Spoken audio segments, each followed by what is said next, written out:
Junction this lovely morning at 11:32. My name is Sharon Aitore Wangenya. This is Praise Junction, time for profile, real people, real stories, real change, and our real God. Are you out there? Please let me know on 209330717400555 being our WhatsApp number. And of course, you can reach us at Hope FM Live across social media. Okay, so our guest is already set in studio. He has an incredible story. Just listening to him, I had just a bit of the story, or the summarized version of the story, and I can tell you for sure God is real. God is at work in the lives of his people. So if you're out there struggling, whatever it could be, Jehovah is able to set you free, and when he sets free indeed. All right, so without much, let me welcome my guest. Good morning, Pastor Bryant. Good morning. Good morning. Good to have you. Good to be here. And we're looking forward to hearing this story. Right. But before we get to that part of it, tell us about yourself. Who is Pastor Bryant? My name is Bryant Mbogo. Jesus loves me. I love him back. I'm a minister of the gospel, and I'm married to one wife, one Catherine Mbogo. Yeah, the love of my life. And so I'm a disciple of young people. So almost every day I find myself around young people. Right. Yeah. Amazing. All right. Okay. So, it was not always like this, right? It was not. No. Definitely not. No. It was not always like this. So there's a past, and we want to get to that past. But before we get to that bit of the story, let's go back, way back to growing up. Where did you grow up? How was it growing up for you? Okay. Well, I grew up in Sabasaba, partly. My first memories were of Sabasaba. I was raised by my grandparents, my mother's parents. As far back as I can remember, my parents had split up. You know? So, and my mom was in Nairobi studying and things like that. You know, making herself better because they had me when they were young. All right, so I remember being raised by my grandparents, and it was Christian kind of traditional Pentecostal vibe, Sunday church, but not just church, like the entire day. Yeah, I remember the lessons that tulikuwa tunaekewa kwa ground tulale hapo. Because I could not go down. Hakuna kwenda mahali. Remember that? Sabbath. Yeah. It was the entire day. There was nothing else. Yeah, it was, and they were ministers, so that's how we were raised up until I think I was 4 or something. Then my mom, of course, she used to come through and visit and stuff like that. Looking to make our lives better or something. Mm-hmm. So I have a younger sister that is the child of my mother. Mm-hmm. So she comes through, says we're gonna go for a trip, and so we went to the UK. Right, so now that was. So that's your mom, yeah, your sister? My mom now, and my sister and me. Awesome. Right? Okay. Yeah. So I think I've got 6 years or so. I think I was 6 actually when we went. All right. Yeah, so we stayed there for about 6 years. Came back in 1998, just before the bomb blast vibe, and so in the UK it was where a lot of the formation of all the wrong things in my life. That's where it began, like the building block. Okay. Yeah. What had you gone to the UK to do? I think, according to my mom, to better life kind of vibe. Okay. Yeah. We were children. It's not like we had a choice right. in the matter. So we just we're going on a trip. Okay, fine. So we go. And we end up in London, and that's where we spent 6 years. And during that time, we went in as I don't know the status per se. I don't know the legalities of it, but we were kind of like refugees kind of vibe. Mm-hmm. But then my mom, she worked really, really hard. So by the time we were actually leaving, we had a really good life. Because of her, obviously. Like I could afford. Back then, it wasn't the internet. You weren't ordering things from the internet. You were ordering from catalogs. Yeah. Right. So I could literally, well, not me, but her. She could afford to buy me whatever I wanted from the catalogs. Yeah. Which at the time was just full and uh, clothes. You know, so I was completely Nike, like from the top of my head. Yeah, for real. Like everything was Nike, and I was a Man U fan, and so like I had all the legit original, all these things by the time we left. But when we got in, we were considered poor according to the standards of the UK. Yeah. So during now those 6 years is when a lot of formation happened, and tell me about a little bit more about it. What are you talking about? What happened? Well, I think when I went, there was this innocence, this lack of exposure per se, you know, to wickedness and to wickedness of any sort, because I was raised by, you know, speaking tongues all the time. So going there, I discovered that children had a whole lot of freedom, and then also I discovered that I was black and I was African, which made me a subject of bullying and racism. You know, yeah. And then my younger sister, she had a thing about her of like uchokozi, right? And you know, at least for as much as I had been raised, she was my responsibility. So I found myself getting into a whole lot of fights and altercations for her sake, and also for the sake of, like, I'm being bullied or you know, racism is happening against me and stuff like that. So I started to discover that I had a mind that worked kind of different from most people. Like I was creative. I was creative on my feet, also because, you know, it's not like I was really good at fighting, you know. So like I used my mind I learned to use my mind to lie myself very nicely out of situations and stuff like that, or just to creatively avoid the bullies or deal with the racism and stuff like that.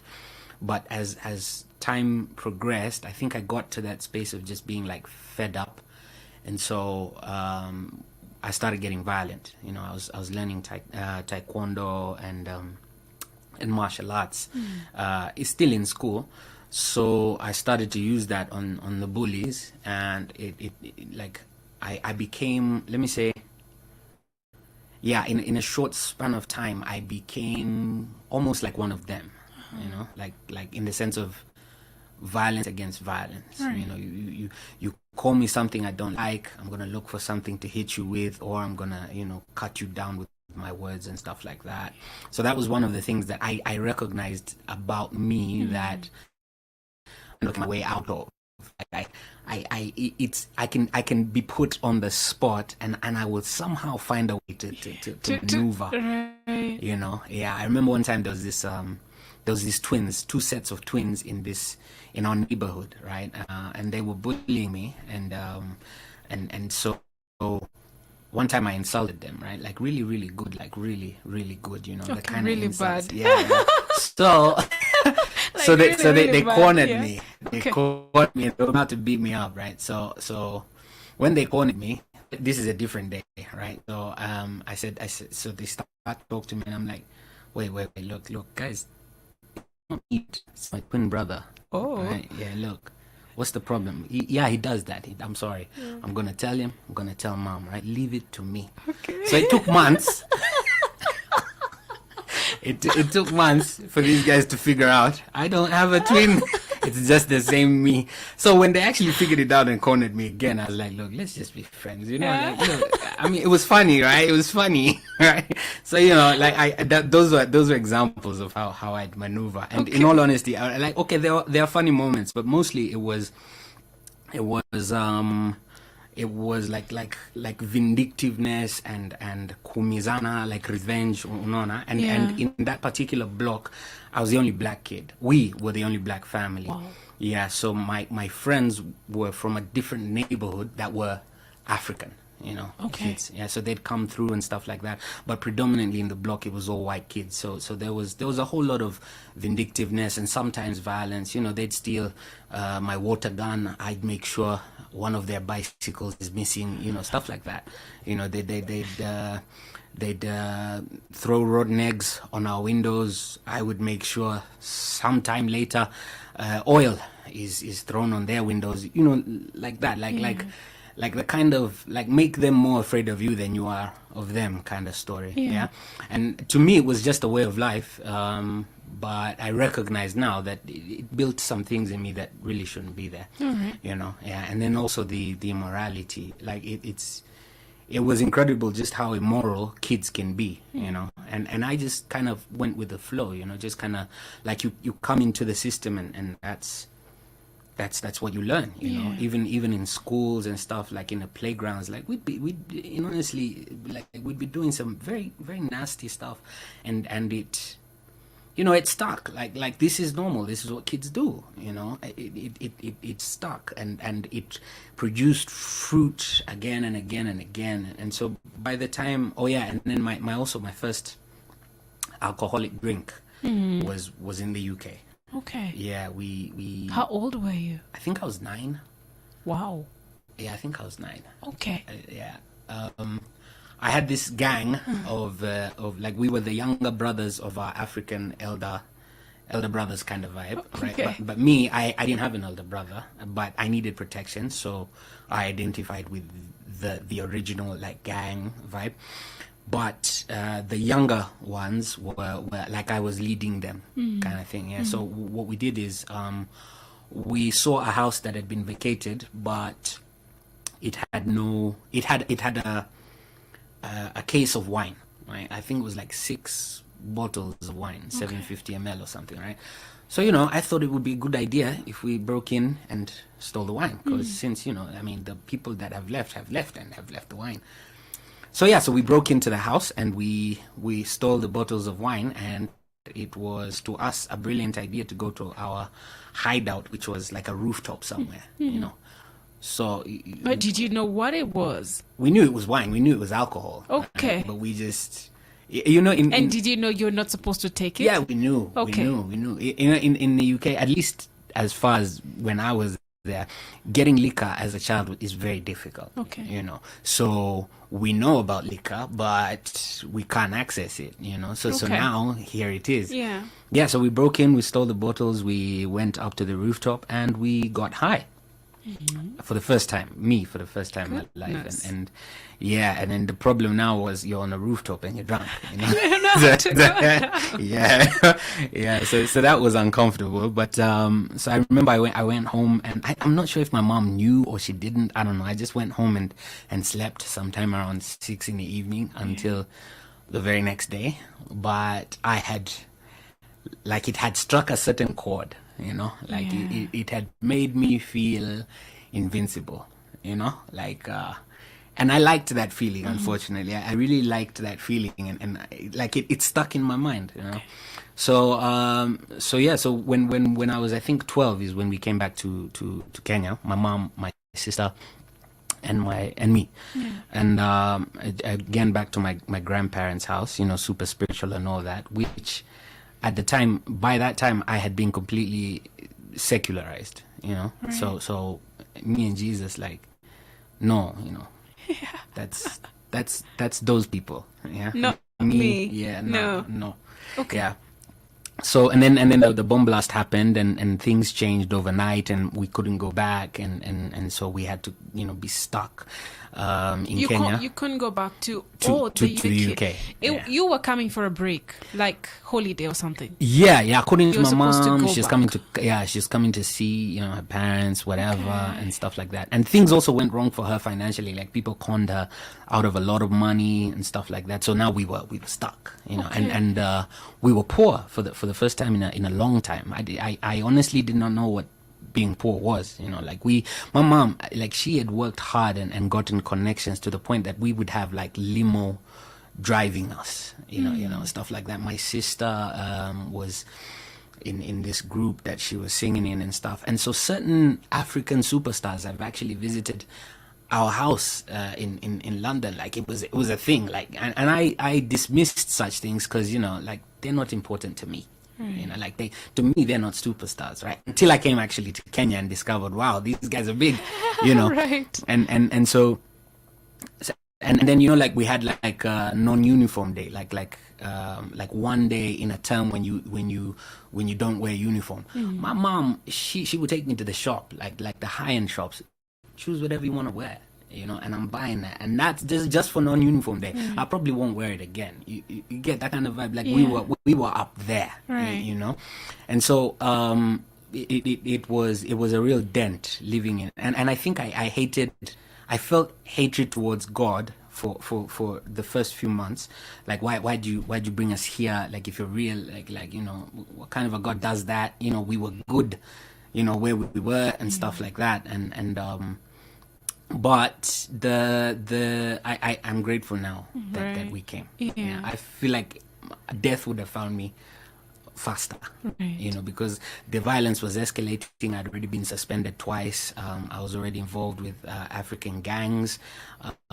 You know. were. Yeah. It was for me. It began as a method to protect myself, but then there's that camaraderie that gangs have, that you just you kind of.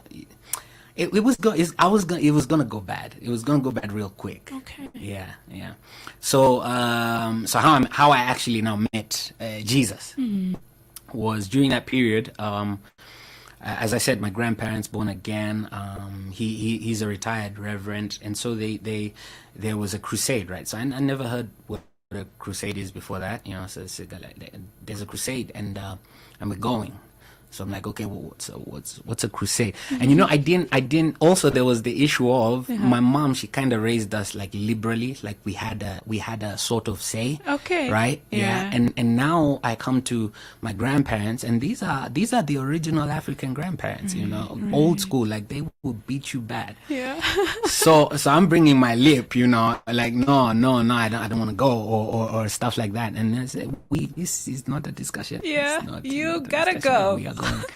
So I honestly don't remember which man of God was there. I just remember he was a white guy. Okay. So we went for this crusade, and because they're important, I kind of had like a front row kind of seat thing, All right? right. Not that I wanted it, like this. I'm hating the experience, Yeah. and I'm hating their God and everything, right? So, but the interesting thing is, I don't remember the guy's theme or what he preached about, but I do remember that when he came to the end of his sermon, I distinctly, for the first time in my entire life, heard God, and that was scary. So it was like it was like a thought being pushed into my mind, like it invaded my mind, and basically the conversation was, what he's talking about is real.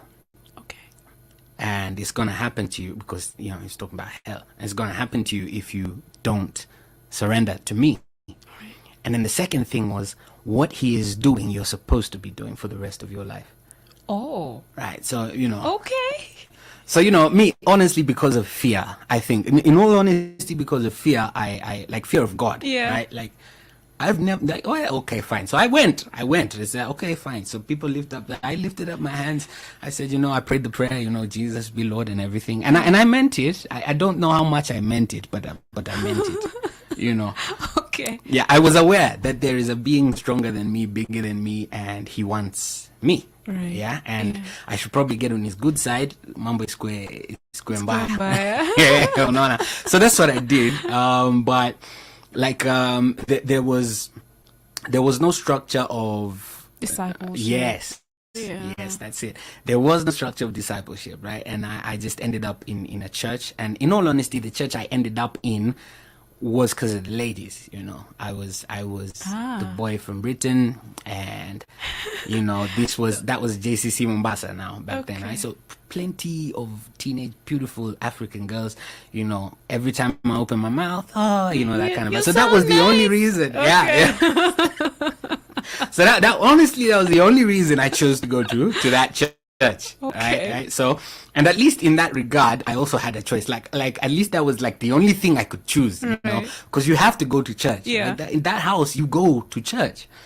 So, okay, fine. So I'll go to this one then, right? So I have my reasons, but it's a Pentecostal church, it's a nice church. Everybody knows Pastor Lai, blah blah blah. So they think that you're in the right place. You're right.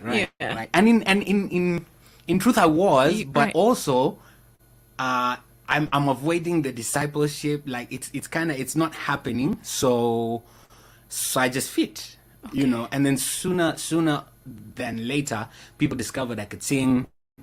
And so, I was there, like, being fast tracked, and the issues of my life that were still secretly continuing every now and then were like, it was kind of like a seasonal thing. They nikazi kwa kando, like I learned like to separate, like these are two different lives, nini, so I'm gonna minister, blah blah blah, and so yeah, so and that was my teenage until I reached, I think, form two as in All like right. a can. Wait a minute. Yeah. So are you living fully for Jesus at this particular point, or are you living this kind of life here because you have to go to church and see the girls, and then when you go home you're a totally different person? Well, not when I go home. I can say that it was a struggle because I really did truly want to live fully for Jesus. Okay. The thing I noticed about my life is that from that moment that he spoke to me first was that there was something different about me. I could hear God. Yeah, I could read the word of God and it would make sense to me in ways that people, even grown ministers at the time, weren't at that level, in all honesty. And I knew that there was something on me that was different. Okay. Right? And so in that regard, I wanted to sort of honor that, right? But again, I feel like the fact that I wasn't discipled meant that these struggles remained struggles. Okay. So at the time also, very interesting concept was that I had the boundaries of my grandparents' house. So there's not much I could actually do. Okay. So it was just every now and then, somewhere I'd go become immoral and stuff like that, but definitely not in that house. And there was no drinking in that house at all. Okay. So these were struggles and they were secret desires at the time, until I left my grandparents' house. All right. Yeah. Okay. And let's carry on. You said then you were in Form 2. What happened? So in Form 1, and like, again, about my mind, it's just like, I am smart. I know I'm smart, but as far as, the 844 and stuff is concerned, it just didn't interest me. And what doesn't interest me just doesn't interest me. So what happened then The was... curriculum is totally different from what you had in the UK. Yeah, Is that an issue? Not really. It's just like studies in general, like those studies. Okay. Yeah, that's not the thing that interests me. All right, I get it. I didn't know by then until much later in life what actually interests me. Okay. So anyway, so I aced it, but I barely aced my standard 8. And so I had my choice of schools, and I went to Aga Khan, which is a good school back in the day. I don't know if it still is, in Mombasa. But then it was the day school. And, in all honesty, again, I chose that school because of the girls. Okay. I like that. White uniform, green belts, that to me They was look lovely. nice. Yeah. Okay. Yeah, then we had the Arabs, we had the Indians and the whatnot. Like, that was a thing for me.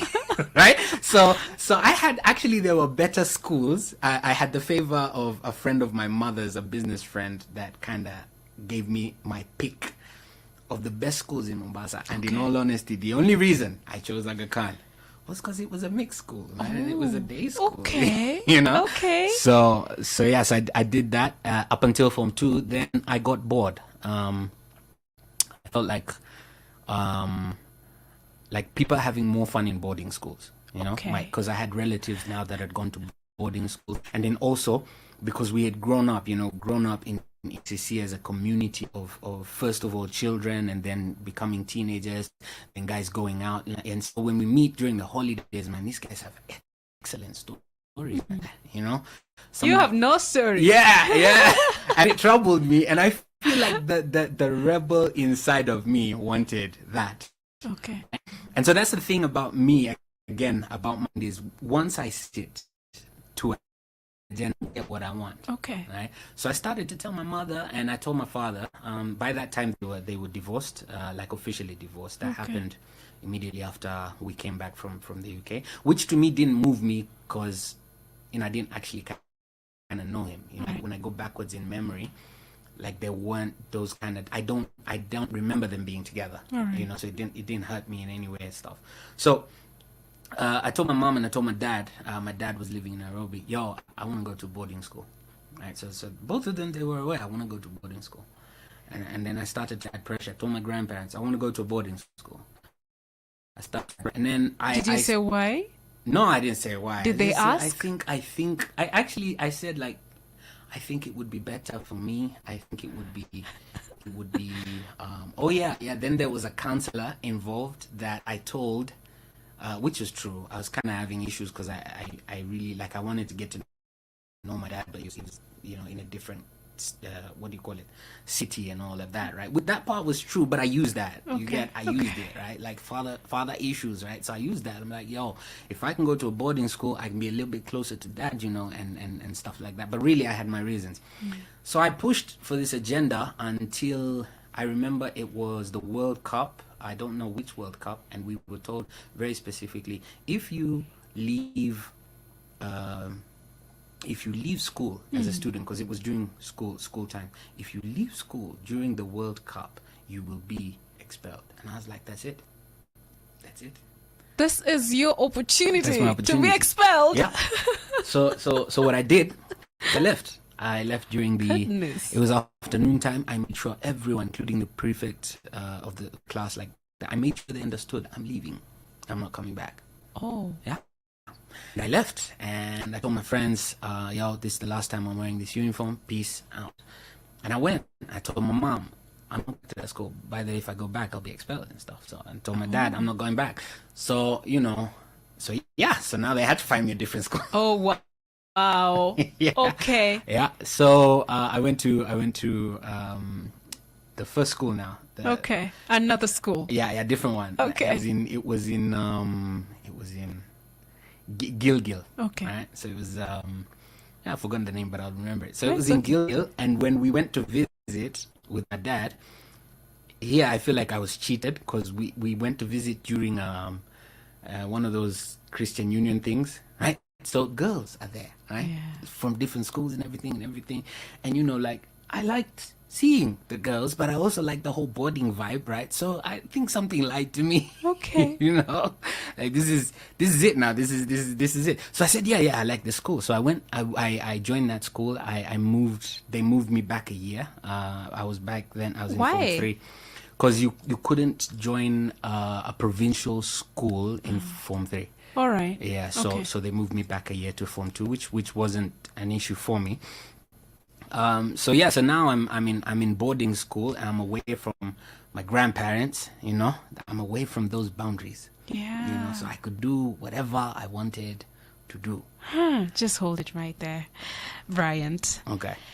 It's just about 12 noon, so we'll take the news at 12 and then we'll be back with Pastor Bryant Mbogo. Thank you for joining us for today's conversation. Thank you for your comments on 20933 being our SMS line, 0717400555, our WhatsApp line, and at Hope FM Live across social media. Okay, so we'll be looking at them in just a few moments. Hope FM. It's now 12 p.m. Listen and live. A revival is breaking out. The voice of hope in the air.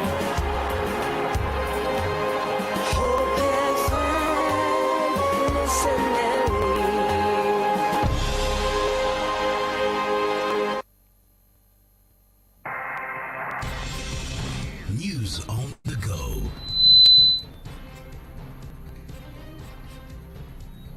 A very good afternoon. President William Ruto commissioned 3,900 interns joining the Public Service Commission, PSC. This is the 5th cohort of the program that will see participants undertake a one-year internship in various government departments.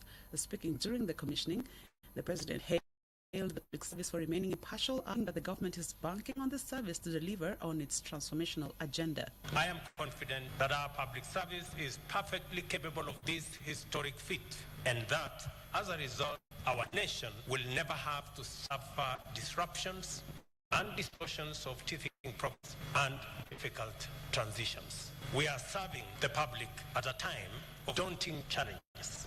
We are tasked with accelerating economic growth and recovery, ensuring equitable access to opportunity and wealth creation, and also leading our collective adaptation to a ferocious climate situation. We are counting on you to help us deliver the transformation required to overcome this challenge. If we are to deliver on the transformational agenda, we must begin by transforming our public service to make it more responsive to the needs of all our citizens. On his part, Deputy President Rigathi Gachagua challenged the public service workers to create a conducive environment for businesses to thrive. The President is committed to having a professional and motivated public service so that we can expedite on service delivery. I want to ask all public officials to take advantage of the new dispensation by working with the commitment and agreeing to support investment. Previously, public officials would be a hindrance to ease of doing business through bureaucracy and red tape. We want to ask our public servants to make it easy for Kenyans to do business, to encourage business people, to encourage entrepreneurs to process their licenses and whatever else they need from your offices so that they can create business and enhance investment in this country. The Deputy President has meanwhile called on President William Ruto to uphold the rule of law amidst the weekly anti-government protests called by the opposition Azimio la Umoja. Rigathi says that the Constitution has no provision for a handshake. There is no constitutional provision in our Constitution for a handshake arrangement. It's not. The President cannot read IEBC commissioners. He doesn't have that power or authority. The President would not even know where the server is stored because this is not his work. This server is being looked for in Mkuru Kayaba, in Koinange Street. I don't know where they are looking for it. We are also interested to know where it is. And these are not demonstrations. This is post-election violence. The elections was done, Supreme Court ruled, and these people have brought violence. And these are not demonstrations anymore. It's post-election violence. This is a country of the rule of law. Let our officers protect life and property, and let everybody go about his businesses without hindrance. The Kenya Union of Post-Primary Education Teachers (KUPPET) has faulted the ongoing Azimio la Umoja demonstrations. Nandi's secretary Paul Rotich says the demonstrations have disrupted learning, hence are uncalled for. Speaking in Kapsabet town, Rotich noted that many learners have also fallen victims of the demonstrations, which is said is a worrying trend. He expressed fear that the protests could also affect exam preparations, hence the government should use all means to end them. Rotich further urged Kenyans to shun the demos, adding that political competition is over and it is time to build the nation. Rift Valley MCA's Secretary Isaac Mosbey echoed the sentiments, noting that the demos have been marred by violence and destruction of property. Mosbey questioned why Azimio la Umoja did not raise the issues immediately after elections, adding that as MCAs, they will not take part in the demonstrations. And 23 rebels in the Democratic Republic of Congo are withdrawing from the eastern border town of Bunagana and are expected to hand it over to Ugandan peacekeeping troops today. Ugandan troops believed to be in their thousands were on Thursday afternoon seen crossing into the town.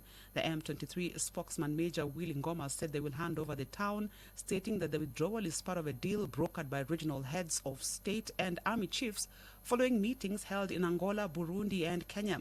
Now, the town of Bunagana was once the rebels' headquarters. They recaptured it in last June. More news at 1 p.m.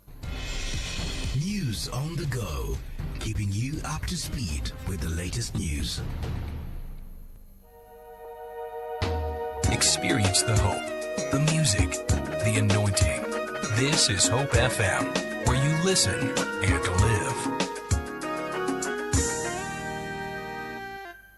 There's more coming up on 93.3 Hope FM. Listen and live.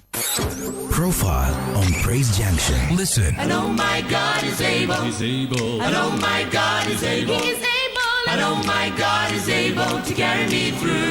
This is Profile. Real people, real stories, real God, real change. Listen. I see to plan trip here our 40th birthday. Ladies, I have a business idea for March. Hey, you guys, bana, see who work out to jenge mother ile retirement home. With the Stanbic Chama app, you can turn today's dreams into tomorrow's reality.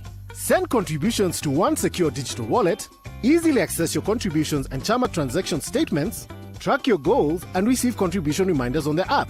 Download the Stanbic Chama app on Play Store or Apple Store today and get closer to your goals. Because real Chamas use Stanbic Chama app. From mastering the latest camera technology to learning how to tell a compelling visual story, Davasha Media Academy have something for everyone. Start your journey to become a master of the lens at Davasha Media Academy. Tune in to Activate Show every weekday morning to get more details about Davasha Media Academy and how you can enroll to turn your dream to reality. Why, Wura? Always Wura. Why does her quest to save her gold and business leave us hungry, unemployed, and broken? Why? Don't miss the new drama series, Wura, where everything is fair game. Watch as Wura does whatever it takes to own it all, only on Showmax. Sign up now at showmax.com. Hope Media is grateful to all Friends of Hope for the support given to ensure we keep hope alive. Through your support, we are sharing the hope we have with many others who are yet to embrace hope. And thank you for helping more men and women hear, believe, and live the gospel of our Lord Jesus Christ. You can honor your pledge today by making your payments to M-Pesa paybill number 933933. Account name Friends of Hope.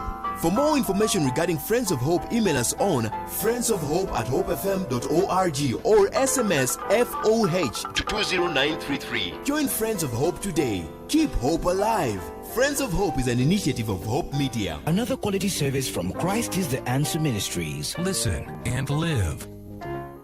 Health tip on Hope FM. TB is a chronic bacterial infection that mainly affects the lungs, but it can also affect other parts of the body, such as the kidneys, spine, and brain. It is one of the top 10 causes of death worldwide, but it is both preventable and curable. Get tested for TB. Get treated. Health tip brought to you by the Ministry of Health and its partners. Hope FM, another quality service from Christ, is the Answer Ministry.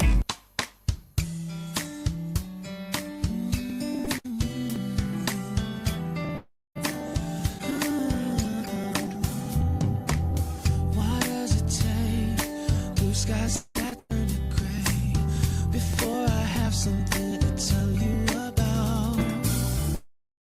I'm gonna change the way that I pray and turn it inside out. So now when I say I need you, it's not the way it was before. Your glory became what my heart is beating for. I need you even more.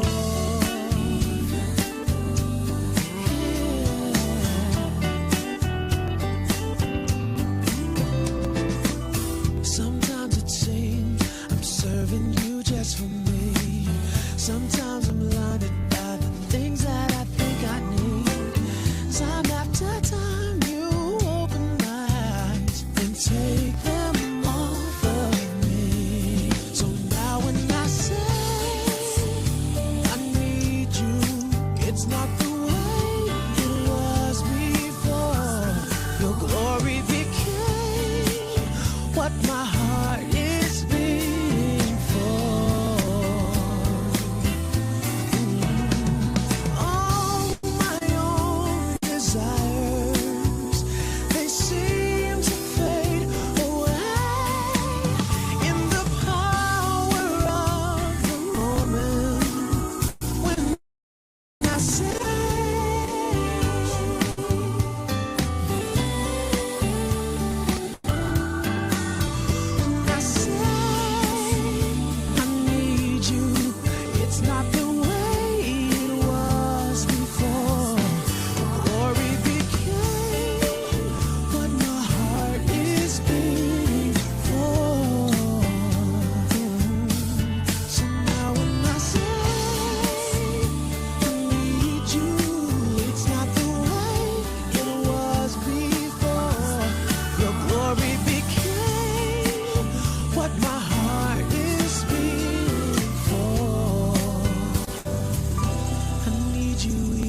experience the hope, the music, the anointing. This is Hope FM, where you listen and live. Right, and you are on Praise Junction at 12 minutes past noon. Thank you for making.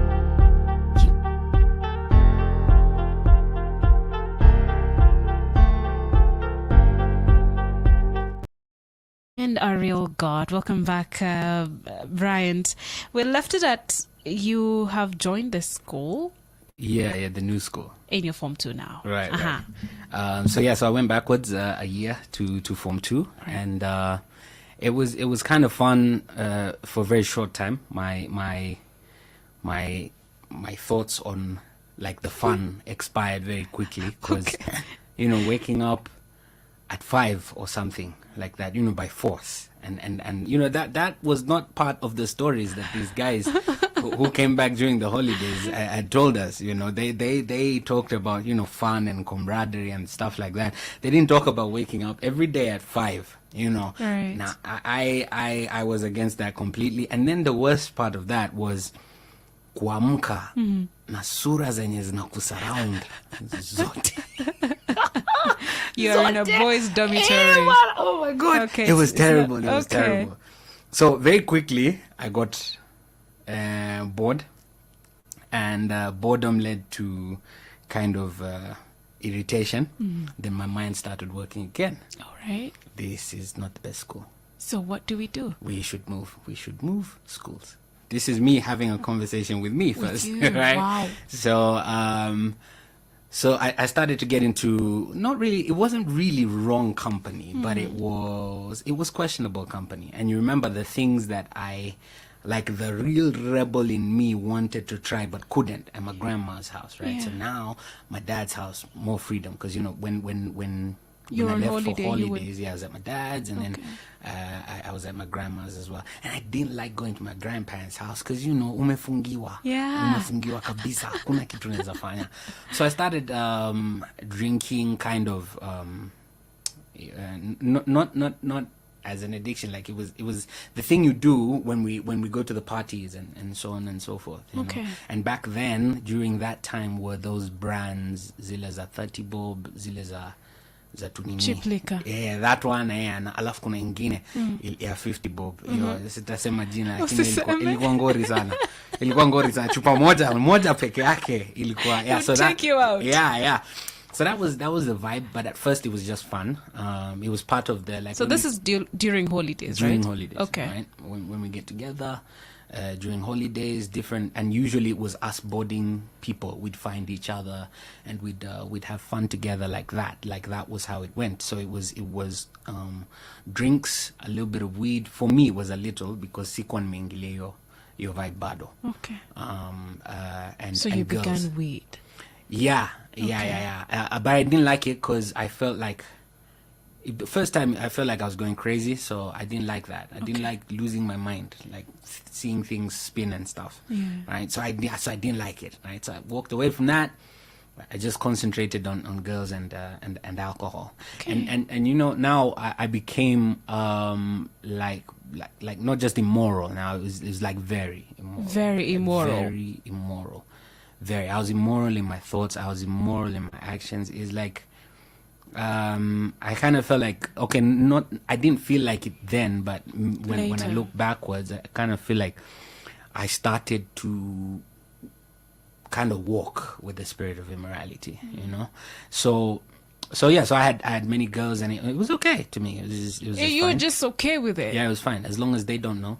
Everything is good. And did they ever know? Did any ever know? No, while I was in high school, by the way. No. You managed to keep it. Yeah, okay. we played that game in court. And then when I went back to Mombasa for holiday, I felt the tug of God in my heart when I went back to church. Yeah, Jesus, you left it somewhere. Yeah. The thing, as I said, the thing about me and Jesus is, for a long time, I wished I could shut his voice off in my head, but I couldn't. Like, because he kept all speaking the to while. you. Yeah. Guy was talking to me. Guy, like what we would consider, what I later came to know as prophecy. Yeah. I was hearing that almost on a daily. Like God would tell me about people, tell me about me, tell me about, stuff like that. And I was really trying to ignore that, Okay. Like, just leave me alone, Yeah. And so, but really there was also that pull in my heart that there's someone I love that I'm disappointing, right? And it hurt me, it bothered me more that I did not know how to live out that life, if that makes sense. All right. I really wanted to, but I couldn't connect the dots in such a way as to walk out this salvation, And so it's like, I don't know, maybe it's a man thing, but for me, if I'm failing at something, I'm going to walk away completely, as far away as I can. And so as much as I could, I avoided God and being a Christian and everything. Yet at the same time, because again of the gift of singing and stuff like that, in high school I'm the guy that the leader of praise and worship and stuff. Right. And me, I didn't mind that because again it gave me access to the girls. All right. School trips and whatnot. I'm a guy that decides and stuff like that. Yeah. So I'm living kind of a hypocritical life here, and it kept on going. So after a year of this school, I was done. Right in my head. I had decided, this is it. We are moving. Okay. We are moving. So how are we moving? Where are we going? Right. I did the same thing. I went to talk to my mom. I went and talked to my dad. Now you see, my dad. It's not that my dad is like me. It's like I'm like him. Very hard-headed. Okay. Therefore, now that my mom has given him a say in my life, right? He's like, no, you're not moving. So I'm like, yes, I am, though. Okay. I'm moving. Okay. So, my mom, because mom was poor and all that, she's like, let's find a different school for him and stuff like that. And my dad's like, nah, he's good there. I'm like, I'm telling you, I'm moving. Right. So it didn't take long. We got in trouble. It was okay, like prefects. By the way, I became a prefect. Oh. Yeah, I became a prefect. Well behaved in school and Okay. everything. But really, I was just behaving because, it's a manipulating the system type of vibe, right? Alright. I understand that these people have freedoms. I want those freedoms. Therefore, I will look like what these people expect me to look like to get these freedoms. Okay. It was my mind, right? So, we senior prefects, we left school and went to have fun in Nairobi town. And when we left each other, some of us went to drink, right? Most of us did not, but some of us went to drink, and we are known as the Nairobi crew, right? And the problem was we were all senior prefects, right? And it's not like really that the others don't drink. It's just it wasn't on our things to do list that day, right? So when we get back to school, tumeshtakiwa, and there's this whole case, and the principal, he's like, he's known to be like, he's feared. He really had this reputation, He's feared and stuff like that. And so when we were put on the spot, first of all, there's that thing, I don't know where I learned it from, and maybe it's a good thing or a bad thing, but I cannot snitch. So yeah, I knew. You're loyal. Yeah, but I don't know.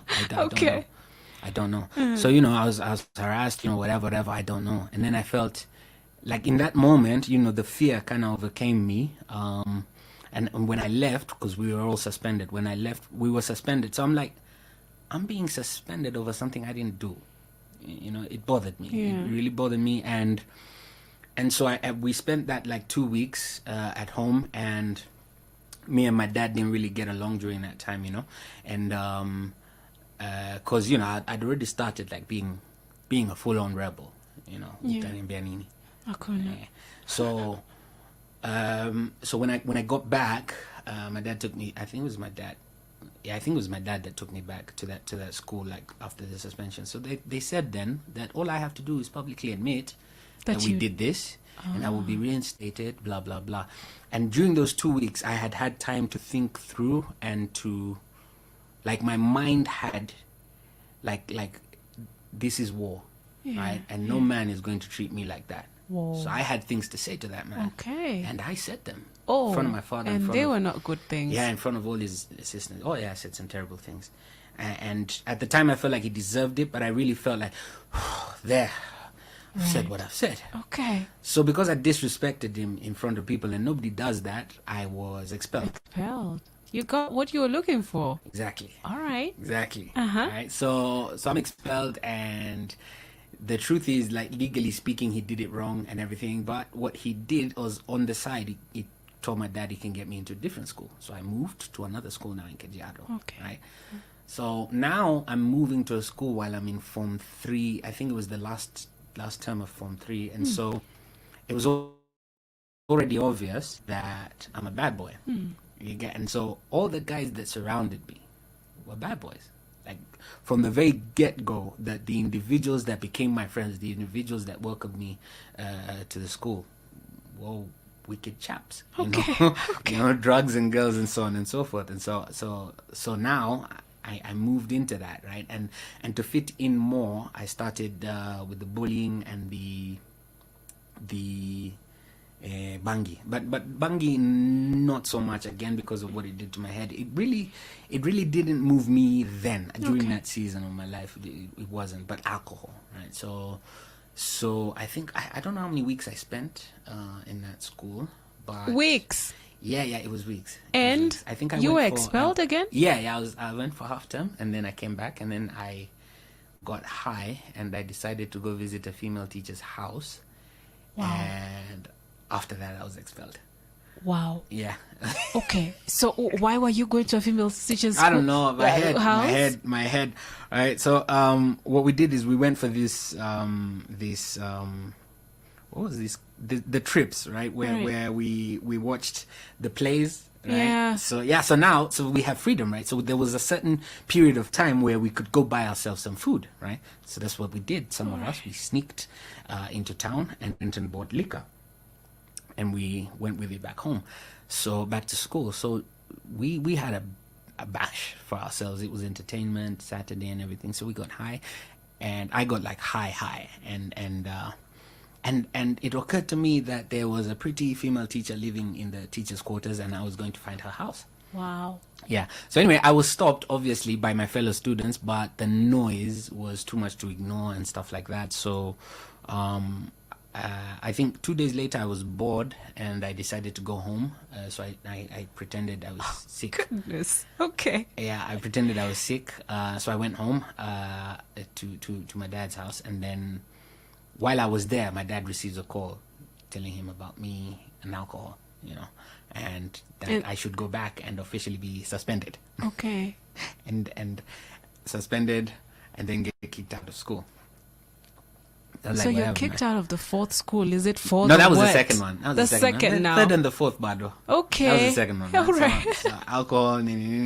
So that day, my dad, he slapped me for the first time in my life. He slapped me like he was mad, right? And I think another gear in my rebellion was sparked. Like, you know what? You ain't gonna do that. Yeah. You do not know me. I will become even more undignified than this. Oh, wow. Except this wasn't for God, right? Right. So I kept quiet, and so during this period, you go with me to. He had a project in a certain library somewhere, right? So I'm supposed to go and read books, right? And study while he's not me, man, not me. Okay. Tulikuwa tunahepana. At that time, again, I was telling you, like, I was seriously immoral and stuff. I had the porn cassettes.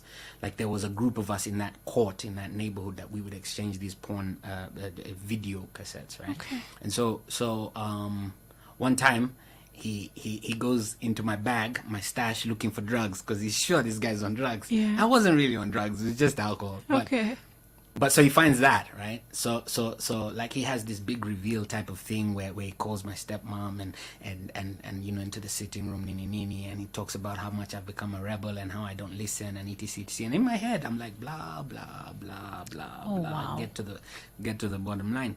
And when he does, he says, he switches on the thing, right? And it's porn. I'm like, oh wow, that's interesting. So he says, Kumbe, this is what you're up to. And I tell him, actually, that's not. So I leave him there and my stepmom. I go into my room and I come out with 3 more porn cassettes and I put them on the table. I said, this is what I'm up to. Wow. Yeah. The audacity. Who Yeah, I'm does telling you, that to their father? I Goodness. was gone. I was gone. So So yeah, long story short, he sends me back to my mom, who at the time was living in Nairobi. He also was tired of you. Yeah. Like I I'm got done. really- Okay, just carry on. Oh yeah. So Yeah. my mom then, she's my mom. She receives me and everything, and, Yeah. and she's living in Westlands, and so that school kicked me out. My mom now, at that time, my younger sister is in a certain private school in Tigoni. Yeah. Right. Nice place, like living the life, and so my mom, she's like, do you want to go and study where your sister is? So I'm like, yeah, cool, no problem, because that school was really nice. Like people had like chapatis and chicken, and I mean, who does that in boarding school, And there was a swimming pool and things like that, and so it felt like heaven. Right? Yeah. So I said, yeah, I'll go there, and I promise I'll behave. And in all honesty, I wanted to behave because it's my mom, right? I love my mom. Okay. Right? So and I don't want to disappoint her, but I feel like there's something in me that has like nimevuka border, and I can't bring myself back. But so I in my head I promised I'm gonna be good for my mom. I'm gonna be good. So I joined this new school. This is all happening in Form 4, right? So I joined this new school, and my sister and everything, and so the ladies, they come through and everything, and so I immediately found new ways to get high, new ways to hepachuo and stuff like that. And even though the boys and the girls were separated, I already knew how we could get immoral and things like that. Again, just how wicked my mind was. Yeah.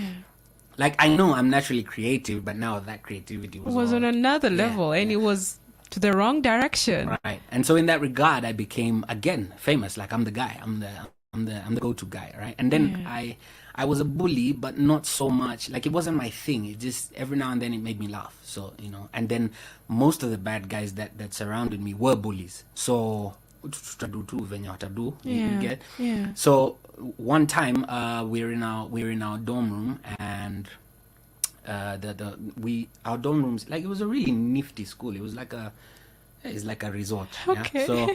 So our room, Form 4s, tulikuwa wase wanne, and it's literally a house, one of those old British houses. Yeah.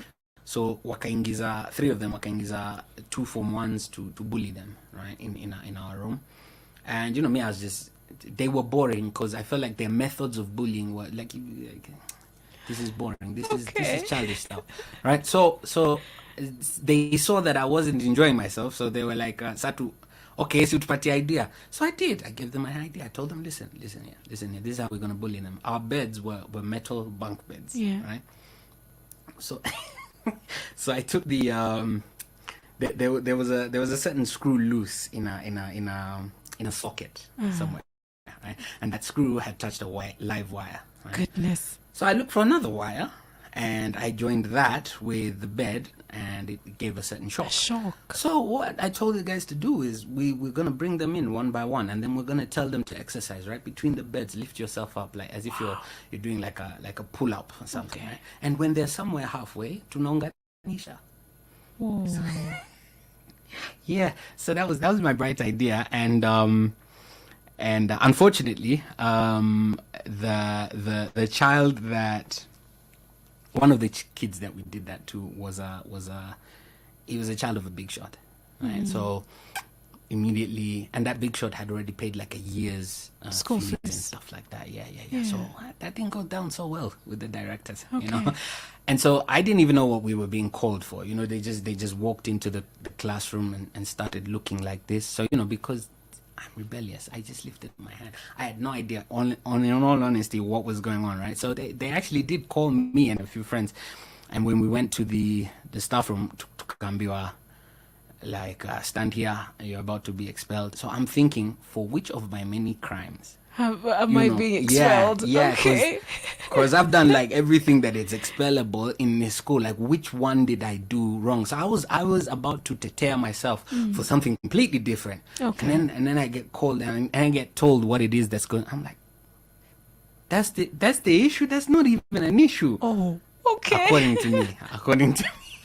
Right, so then they get really mad and whatever, so I get kicked out of school, right? So the third school. Yeah, that's the third school. By this time, are you feeling remorseful? Are you feeling bad at all? In all honesty, I'm feeling the remorse was for my mother. Yeah. And then I was feeling terrible about, like, man, you need to hide things better. Okay. You just need to be better at doing this stuff, man. How come you keep getting caught? Those were my thoughts. Okay. Right? So I went home and I said to my mom, I'm sorry, whatever. And because this school was like a part of a group of schools, my mom went and appealed to the actual owners, and one of those owners, lovely Indian woman, I don't know, she just loved my mom, favored my mom, so she's like, you know what? Give him another chance. We will put him in one of our day schools. All right. We won't expel him, right? So now I'm in Nairobi CBD. That's where I'm going to school. As if that was a good idea. It wasn't. It's a terrible idea. Day school in CBD Nairobi, like all the drugs are there, all the alcohol is there. Like, come on, man. So anyway, I didn't say nothing. At that time, I had begun rapping and stuff like that, right? And so I started kuhepa chuo kwenda to rap in the clubs or where? No. I was looking for an opportunity with the then what do you call them? I've forgotten the group. All right. Yeah, but so some famous guys, right? At the time they were famous, known. And so when I went there, like, hey, the guys gave me a chance, and it's like, hey, you're really good, man. We can do something. Fanya hivi, come through na 5K and we'll record your first single. So I thought, like, that's it. I'm done with school. The end. And then So is music all you wanted to do with your life? No, you see, music was a means to an end. All right. The end was women. Okay. And money. Goodness me. me. And women and fame, right? All right. And I found out that I'm actually good at this, all right? I could really, really do it, like rap and write lyrics that were nice. So I went back to my mom and I told her, I'm going to be a rapper, right? That's what I want to do. That's what I'm going to be. And I told her what had happened. I told her what the guy told me. I told her how famous the guy was, and this was going to set me up and stuff like that. And she's like, good idea, but could you do me a favor? Finish school first. Finish school first. All right. So, again, it's my mother, right? I love this woman, so you know what? Cool. I can do that. Okay. I can do that. It's just a few months. I can give you that. Okay, Brad. I really have to cut you short because I see we have only 25 minutes to go. Right. So let's see how to, put everything together. Right. Okay. Well, so long and short of the story, did you finish? School?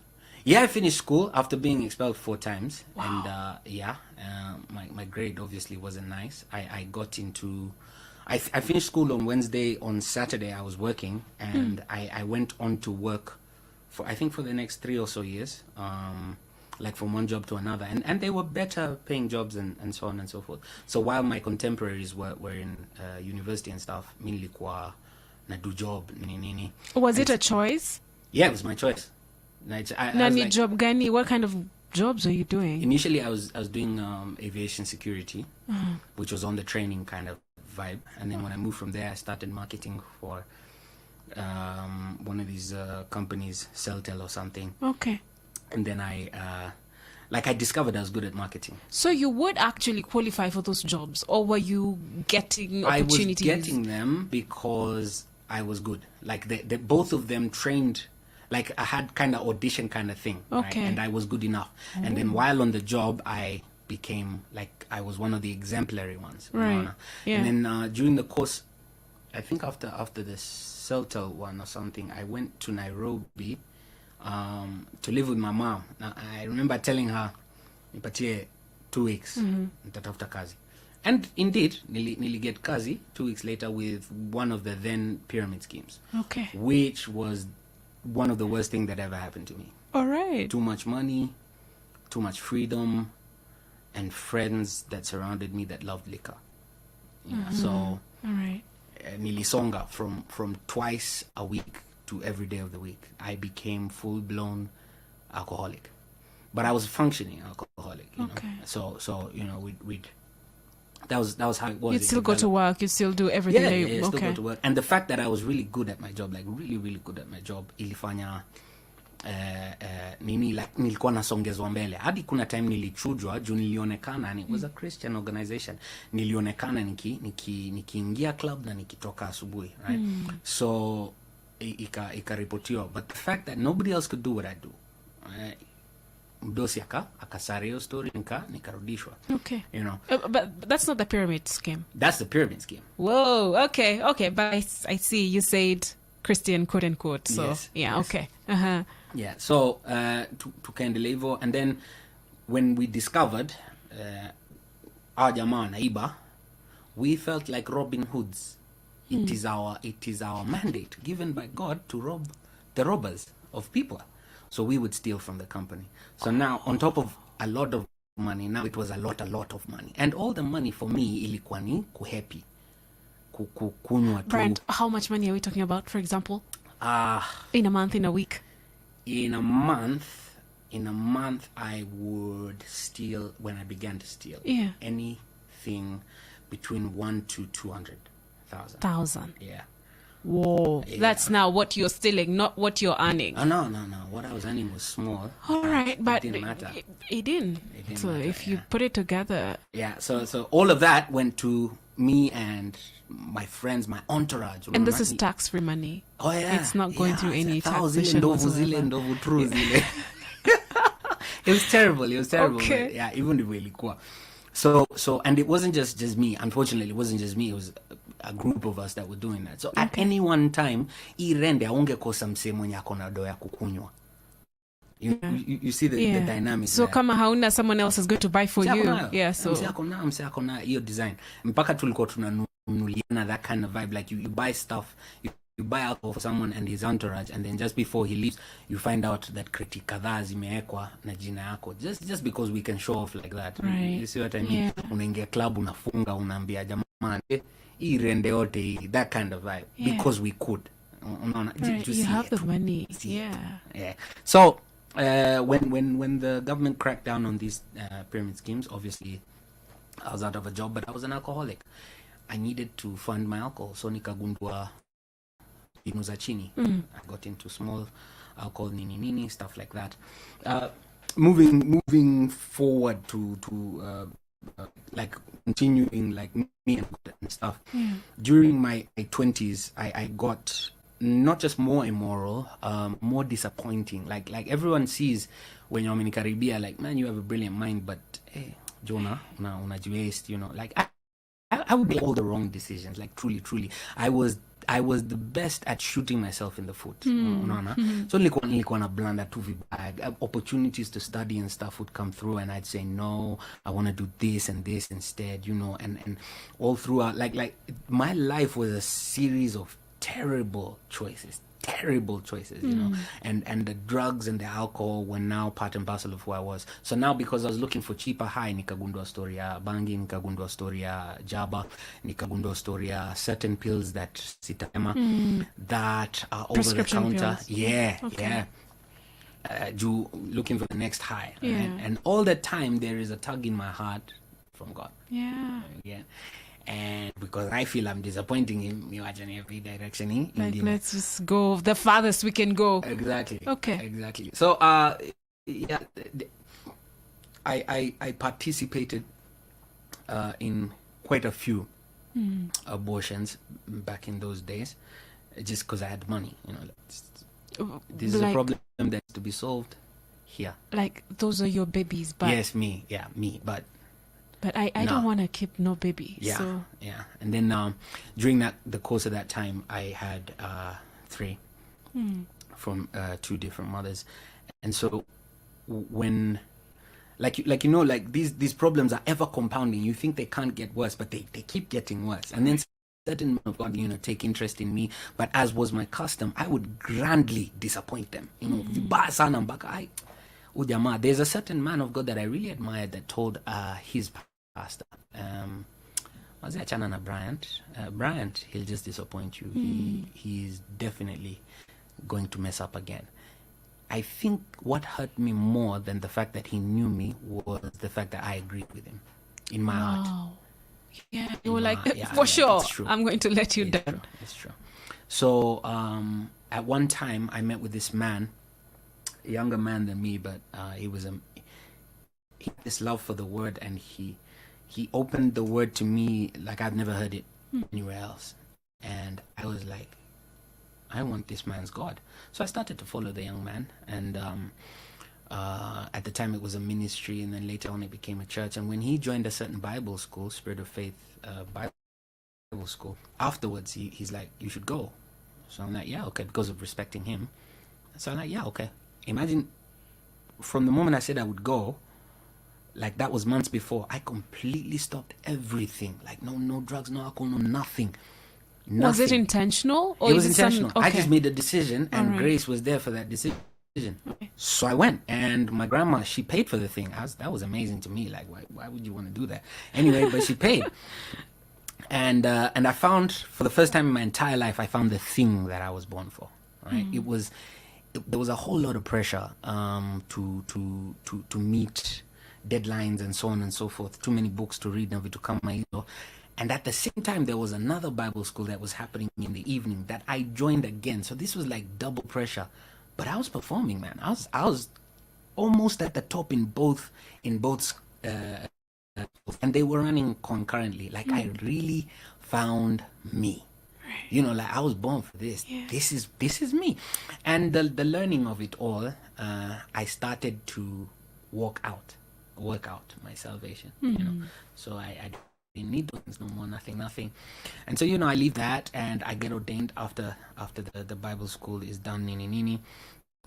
So I'm a pastor, everything's cool. So are you aware of what you've just done? You've become a pastor. Like, are you... Yeah, at the time I was, no, not really. No. Not really. Yes, I was, but not really. Yeah. I didn't understand the weight of it all. Okay. Yeah? But because I was living correct and had been living correct for like a year and such, it wasn't like, to me, I didn't even think about it. Okay. You know, that ain't me anymore.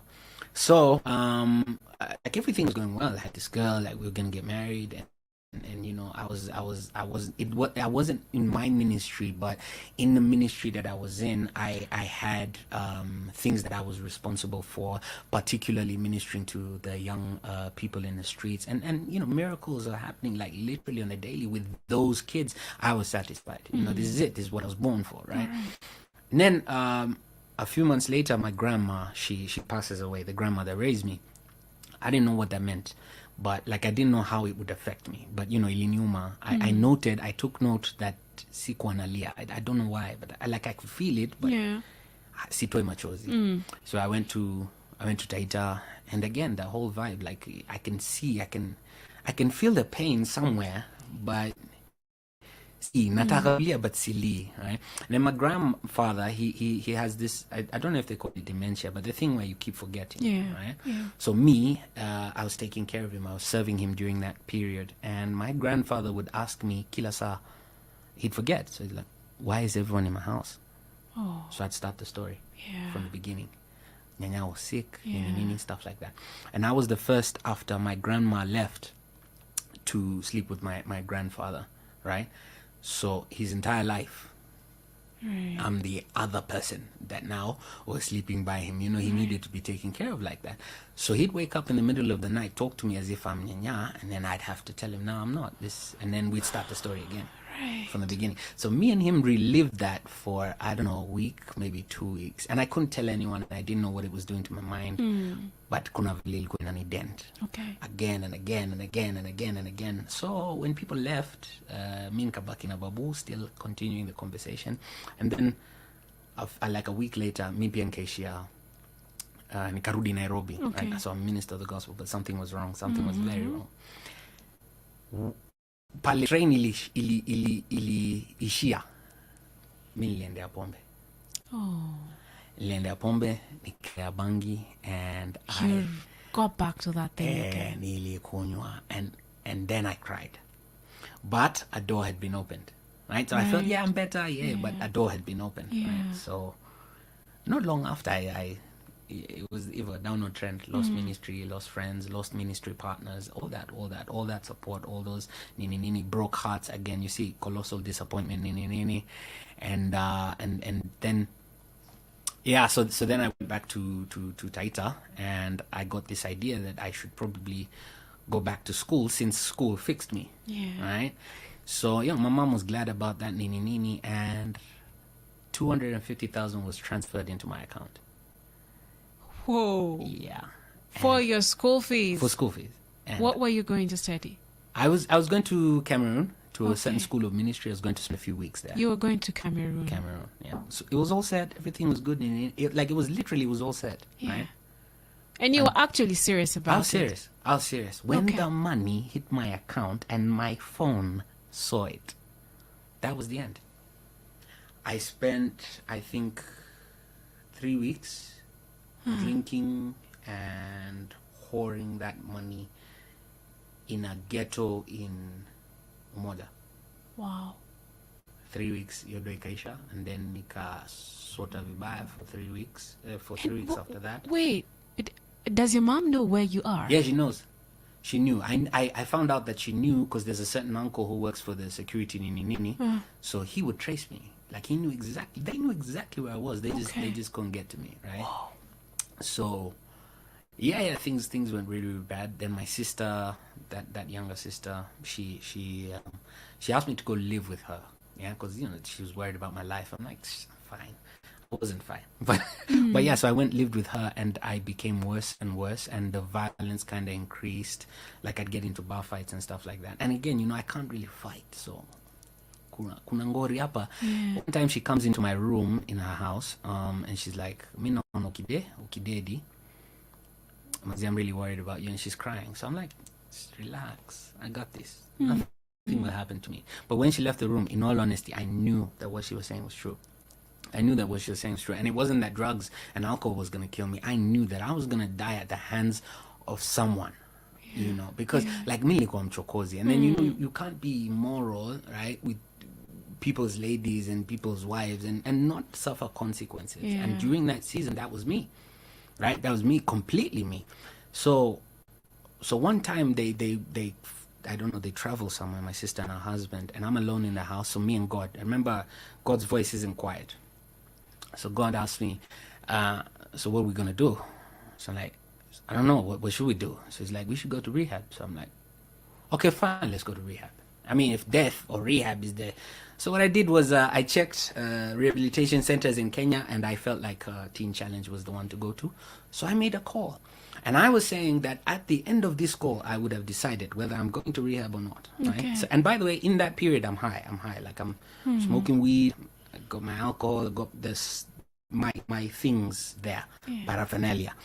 But still, I made the call, and I pretended. Well, I didn't pretend, actually. Yeah, I pretended it was for my brother, right? So the guy that answered, his name was Chris, bless his soul. He listened to my story, and then he's like, so do you want brother?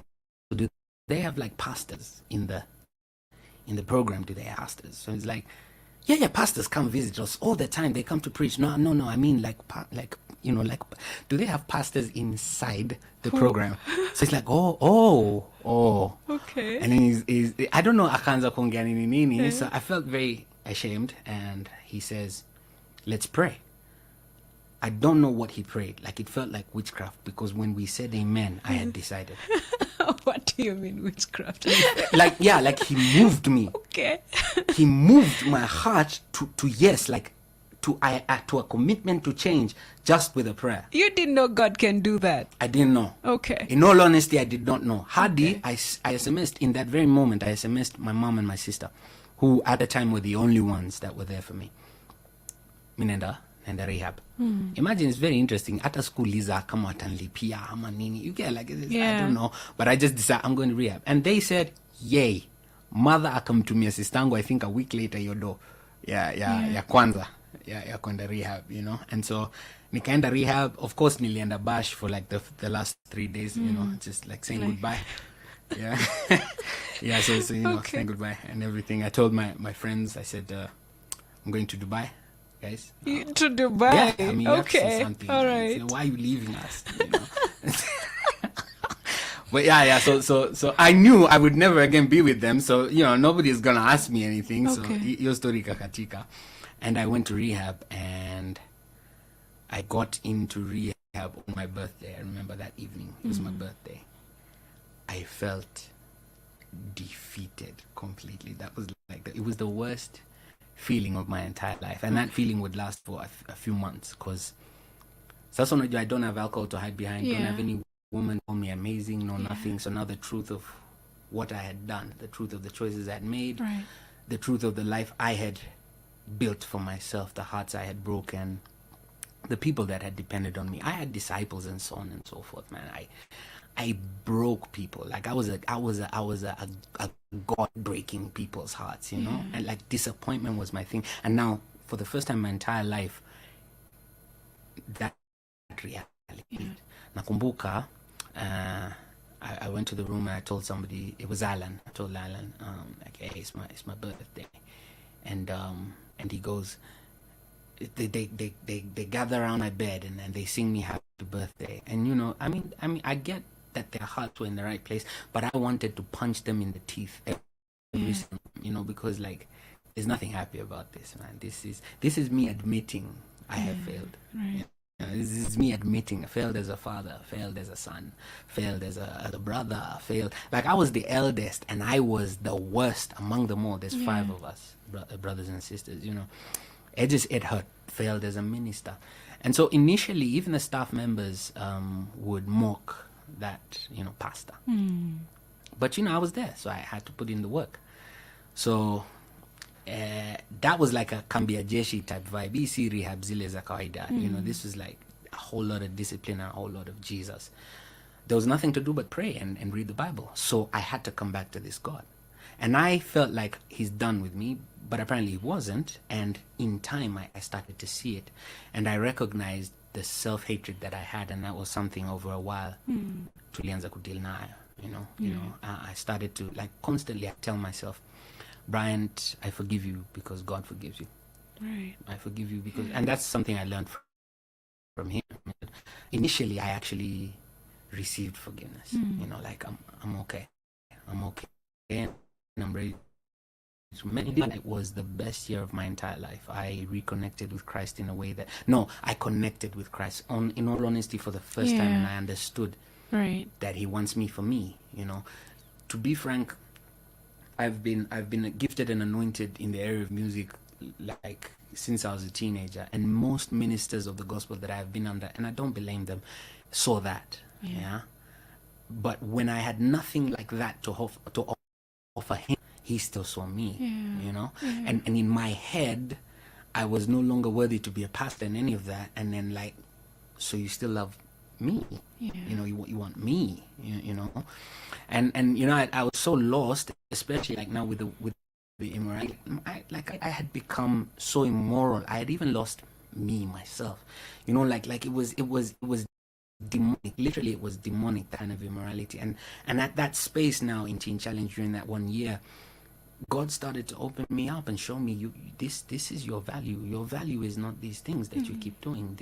These women telling you things, you know, during the act, and whatever. That's not what makes you, right? I make you, you know. And so I found myself, I found my dignity, I found my value, I found my identity, and I began to know Christ. Not Christ because I want to minister, or Christ, you know, none of that. I just knew Christ, you know, and I knew I was loved. And during the last months, like the second half, let's say, of the year, then Christ started to open to me what he wanted me to do with the rest of my life. Okay. I want you to be a minister of the gospel. I'm like, I thought we were done. Yeah. It's like, no, we're not done. No. This is it. This is it. Right. Like he gave me a whole plan, man, a whole ministry, a whole name, and I like the entire thing, and it was amazing to me. Like, you think this to me? And it's like, yeah, and we'll do it. And I'm like, yay, cool, you know. So we leave rehab, and it was an amazing time, you know. Hey, celebrated, you know, blah blah blah. Hey, pastor nini, and I come right into ministry because that's who I am. Yeah. Right. It attracts me. So anyways, I'm in a ministry and things are going good. I am what we would call like a pastor in training type of thing. Yeah. And I have begun my own ministry to disciple people called Lifeways and everything. And things are going good, right? Got this good woman, like we're gonna get married, things like that. Got disciples, got friends, got ministry supporters again. You know, what could go wrong?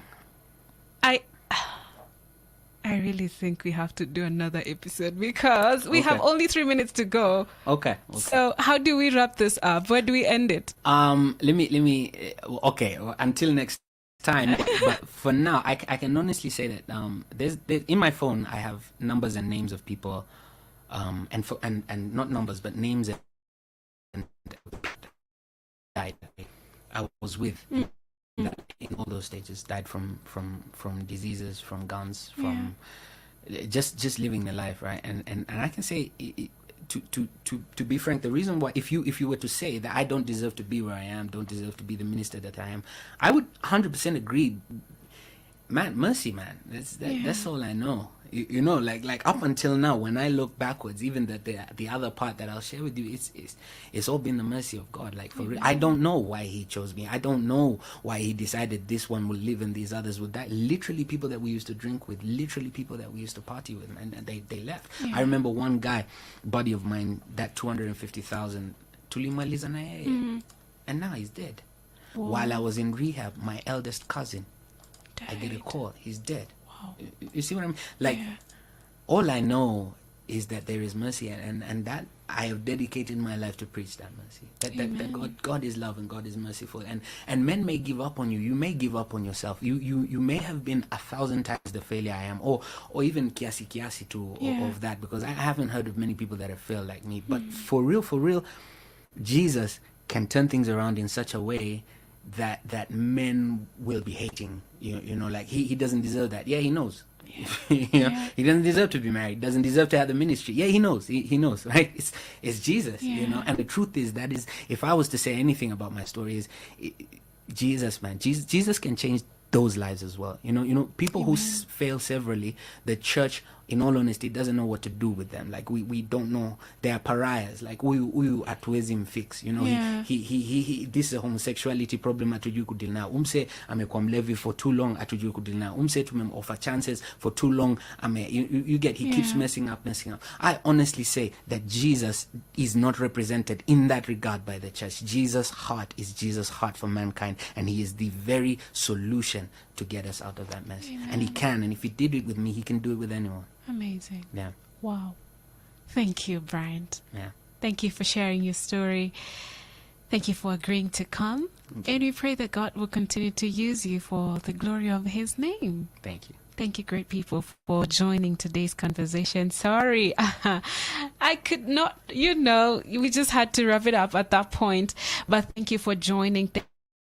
Thank you for those of us who are asking. You can get this at Hope FM Live on Facebook and on YouTube. This video is actually live as we speak, and it's going to be there. So go right there, share with as many people as you possibly can. Thank you so much for your time. Have yourself a lovely weekend. My name is Sharon Aitore Wangenya. I'll see you some other time next week, if the Lord so allows. In a short while, Melissa Odor with the latest in the news. After that, Papa Amani Aila on the program. Shangilia. Bye-bye. Hope FM. It's now 1 p.m. Listen and live. A revival is breaking out. The voice of